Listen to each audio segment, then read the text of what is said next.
sevali bizi dergâhinden mahrum eyleme. Pirim hünkâr hacı Bektaş-ı Veli bizi dergâhinden mahrum eyleme. Adem-i Seyfullah Adem hak için Muhammed Mustafa Hatem hak için Eyyub'a verdiğin sitem hak için bizi dergâhinden mahrum eyleme. Hasan'ın aşkına kılarım zarı, Şah Hüseyin dini bizim serveri.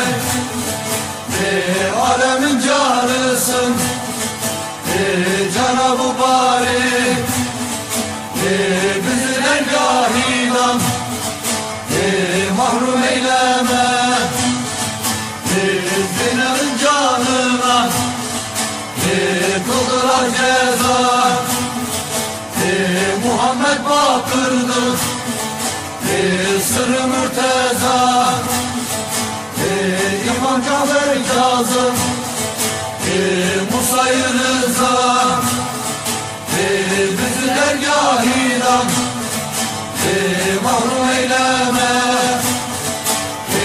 Muhammed'in mülkü dinarın hakkı.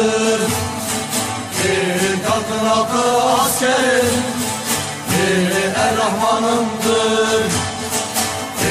Severem Mehdi'ye niyazım vardır. Bizi dergâhinden mahrum eyleme.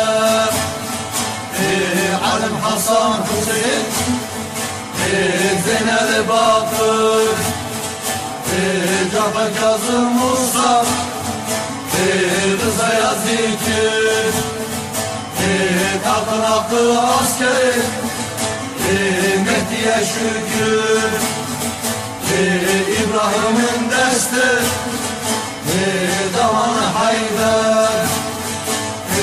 Muhammed Mustafa'da dostuz her murtezayı. Hatice Fatıma Helal Nisa'yı.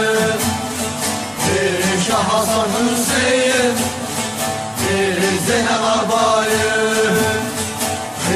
Bakır Cafer Kazım Musa Rıza'yı. Tatkın hakkı askeri Mehdi Riva'yı. Ondur Masume'yi Pir-i Sefa'yı. Sen bunlara